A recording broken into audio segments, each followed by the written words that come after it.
Sa planta kasi meron tayong isang control building. Nandun yung DCS. Alam niyo yung sa... Ito, picture na to. Yan yung DCS natin. Distributed Control System. Or tawag dyan, panel. Diyan ka uupo. Kunyari, panel operator ka. Diyan ka uupo. I-monitor mo lahat na nangyari sa ano man nakapaloob sa isang DCS. Reactors, distillation column, utility filters. Ang mamonitor mo sa kanila yung process variable, pressure, temperature, volume, kung may mga nag-alarm bang alarm, kung ano yung mga valves na kasarado, mga solenoid valves, makamonitor. Okay. So PLC naman kasi, meron tayong tinatawag na mga equipment na naka-package, vendor package. Ibig sabihin, separate siya sa technology na in-adapt mo sa plant. Kailangan mo ng class 1. Although nakuha siya sa TCS, yung control niya nasa labas sa PLC. Programmable logic controllers. Yung ano naman, SCADA. Hindi mo siya makakontrol largely just like DCS. Pang-monitor siya. Kasi yung SCADA na yan, yan. May mga system yan. Kunyari, yung SCADA, nakakitin sa isang screen. Tapos yung screen na yun ay ano yan, lagi naka-on, nakikita ng supervisor at operator. Makikita, kunyari electrical grid, makikita nila kung ano ba yung mga maintaining power, ano yung mga voltage ng mga electrical equipment natin na nakapaloob sa isang SCADA. So yun nga sabi ni Jen kanina, pa-spread out siya. Diba? Power grid. Halos lahat ng plant sa part ng plant or lahat nga kailangan ng power grid. Kailangan ng part siya ng power grid. At saka pipelines at water treatment networks. Di ba water treatment? Ano na yun? Di ba sa isang city, meron mga water treatment. Malaki yung scale ng water treatment. Di ba? Lalo yung power grids. Ano mo monitor yun? Monitor yun ng SCADA. Okay. Si Zaira. Tama na yung mga sinabi niyo. Correct. Dahil nagbibigay ng attack speed Basic concepts. Pressure. Concepts lang to. Force applied perpendicular to the surface of an object per unit area over which the force is distributed. Di ba? Pressure is equals to force over area. Kung mas malaking area, mababa yung pressure. Mas maliit yung area, same yung force, mas malaki yung pressure. Diba? So may tanong kasi dito. Why measure pressure? Yung pinakauna ay safety. Lahat ay ni-design ng equipment. Kailangan safe siya. Walang buhay ng tao ay mawawala pag nag-operate yung equipment na yan. Okay? Prevent of pressurized pipes and vessels from bursting. Di ba parang sa oil production, meron tayong blowout. Ayaw natin ng blowout. Okay. Kailangan safe siya. Process efficiency. Evaporation pressure below or above set point result in scrap rather than usable product in some manufacturing process. So yun kasing ano natin, mga equipment natin, meron siyang tinatawag na design pressure. Hindi ko matawag term. Basta yung design, ano yung range ng equipment na yun na pwede lang mag-operate yung equipment na yun. Kunyari, equipment ay naka-design siya for 5 bars. Pag yan ay lumampas ng 5 bars, okay, maaaring yung product na nakuha natin ay hindi yung nasa standard. Okay? Or masyadong mabagal or mabilis yung process. Hindi natin makuha yung process efficiency. So, hindi nakuha sa standard, uulit na naman tayo. Pupunta tayo sa third part, cost saving. Sabihin, nagkastos na naman tayo ulit, di ba? So, kailangan siyang safe, kailangan siyang efficient para ma-prevent natin ang necessary expense. Okay? So, other variables, different measure of variables. So, ito yung mga variables na nai-infer through pressure. Di ba nabanggit ko kanina, level transmitter. Nakakuha natin yung level transmitter through the difference between the high side and the low side or two tapping points of a demister pad or yung differential pressure nila. Kasi yung difference nila, may accommodating height doon. Doon natin makikita yung level ng demister pad. Okay? The same as rate of flow through a pipe, level of fluid in the tank, just as I said, and density of a fluid. Okay. Concept of pressure. So ano yung atmospheric pressure? It's the weight of air pressing on the surface of the earth. It varies on altitude. So marami tayong conversion. Yung value na yung mga ay nanggaling sa 716 millimeters mercury. Okay. So kung sa face-to-face, explain ko pa yan. Pero pag naka-online lang. Yung tanong kasi dito, can atmospheric pressure kill you? Can atmospheric kill you?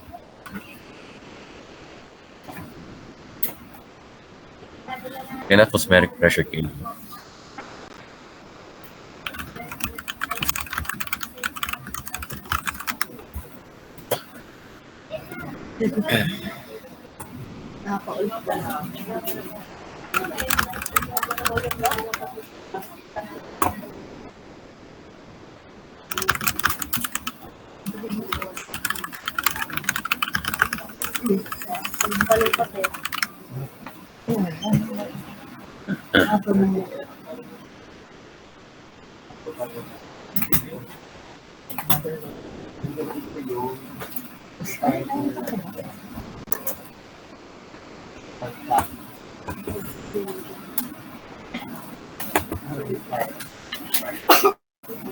Okay.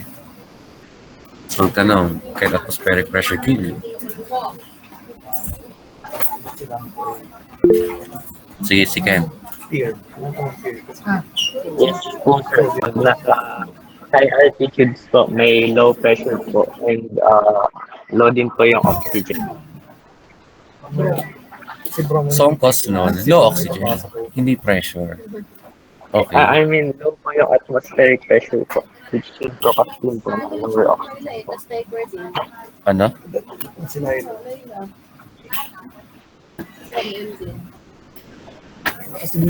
Ano yung sabi mo? Kanyari po sir, pag nasa high altitudes po, yung matataas po na lugar, mas bumababa po yung atmospheric pressure. Bumababa din po yung oxygen po. So, nagiging cause ng death, oxygen, hindi na may pressure. Diba? Sino pa? Si ano? Sino nagsalita? Si Ivan Blendel. Ivan Lendl po yun.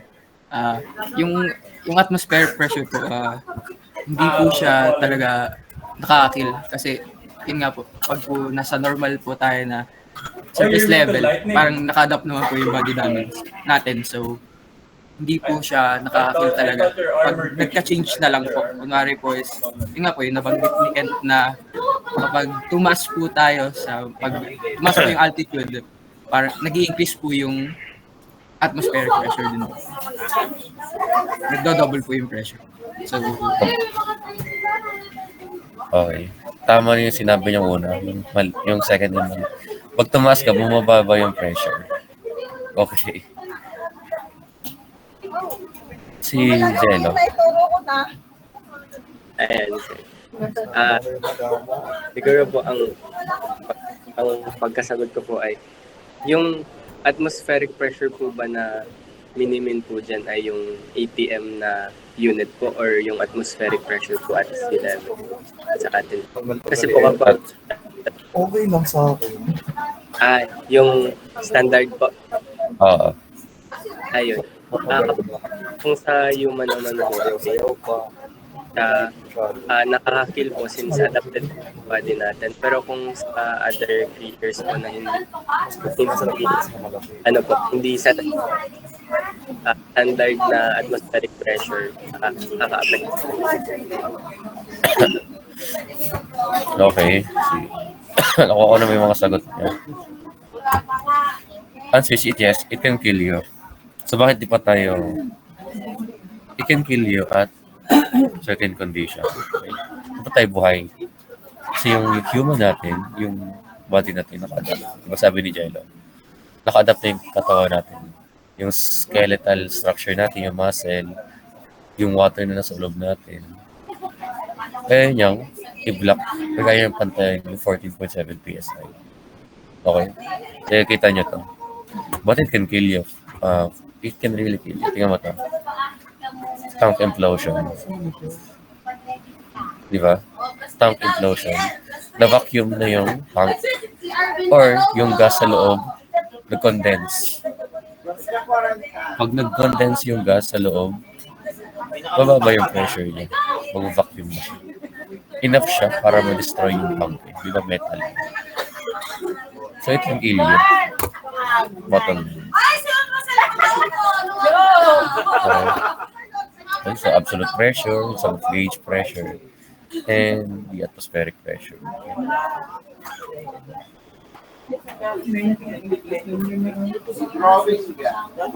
Used in calculating the quantity of mass of a product. Mayroon sa vessel na to. Mayroon tayong open siya. Di ba may butas siya dito? Nag-insert tayo ng steam. Nag-insert tayo ng steam, nagkaroon ng pressure dito. So yung pressure ng steam, kasi yung pressure ng atmosphere, yun ang absolute pressure. Okay? So gauge pressure naman, kunyari yung, ano na yun, yung vessel na yun, wala siya, naka-close lang siya. Tapos nag-pump tayo ng, or pasok tayo ng air. Di ba? Nagkaroon siya ng steam. Nag-pressure sa loob. Yun ang gauge pressure. Kasi wala tayong atmospheric pressure. Tinatanggal ang atmospheric pressure pag i-measure mo ang gauge pressure. Okay. Positive siya kung above atmospheric pressure and negative for pressures below it. So ito. Naku, nalagay ko na pa na yung solution.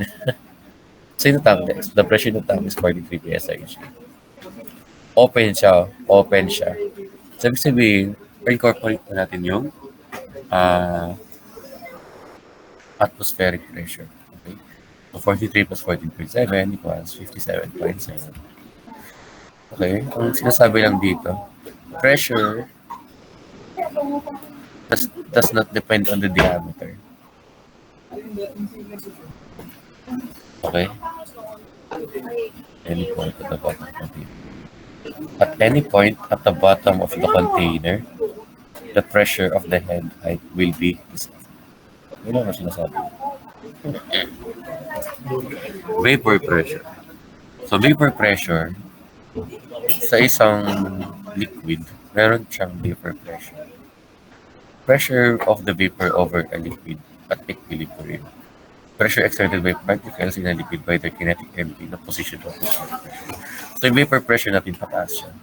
Atmospheric ay papunta sa liquid. Okay, di ba naman atmospheric? So ba't natin kailangan malaman?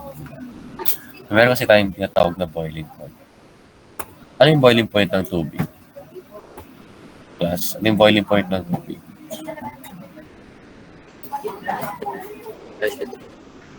Ano yan?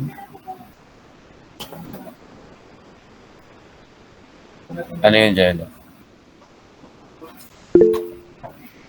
100 degrees Celsius. 100 degrees Celsius lang.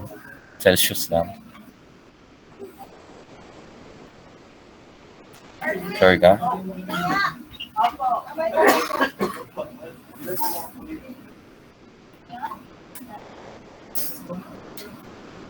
Ano, sino pa?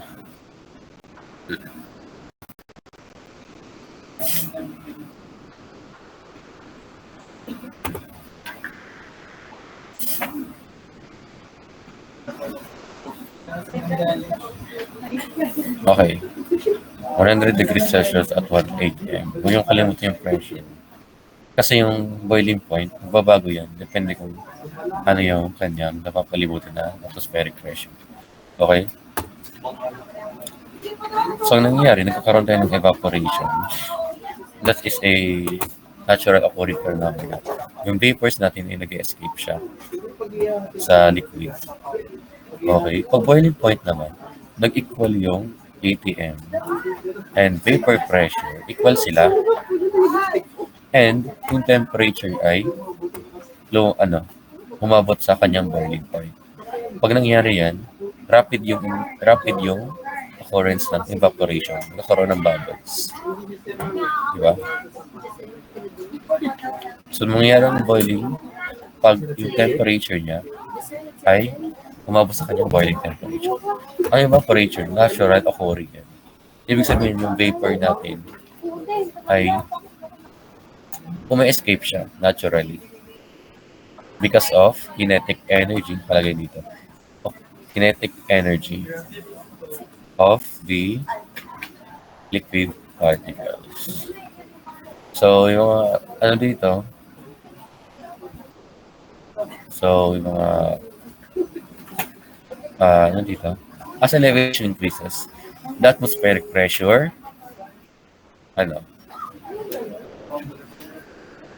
Kasi nang walang klase, paano naman?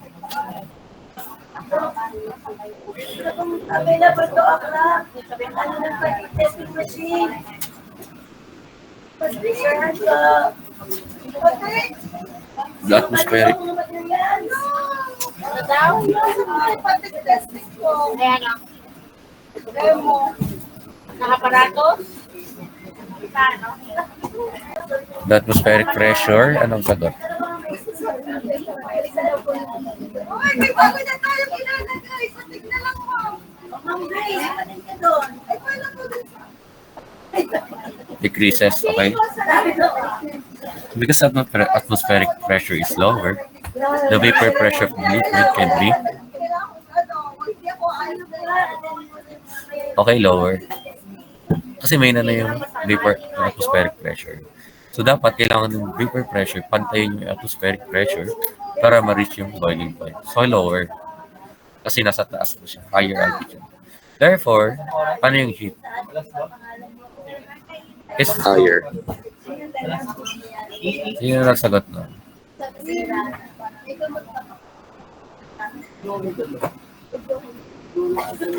Sige, lower. Kasi, yung vapor pressure mo at atmospheric pressure mo, lower na sila.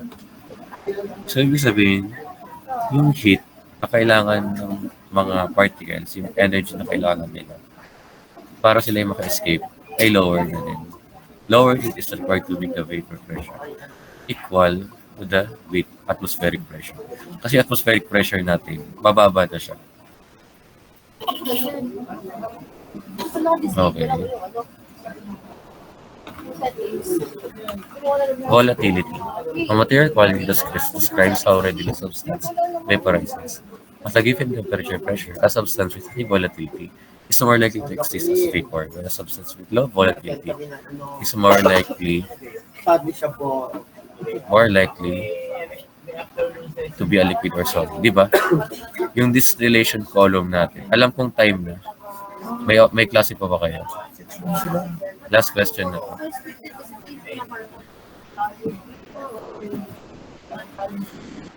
Yung distillation column natin, nasa-separate siya, yung mga crude oil products natin. Through what? Ano yung classification na separate sila?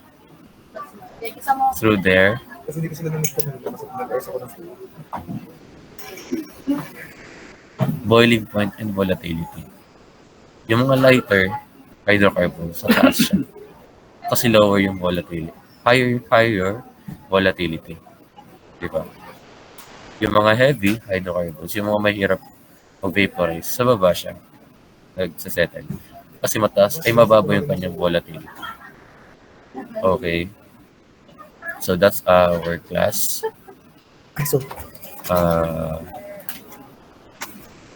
Ayun, hanggang 1 o'clock lang tayo. So, I apologize for late akong pumasok.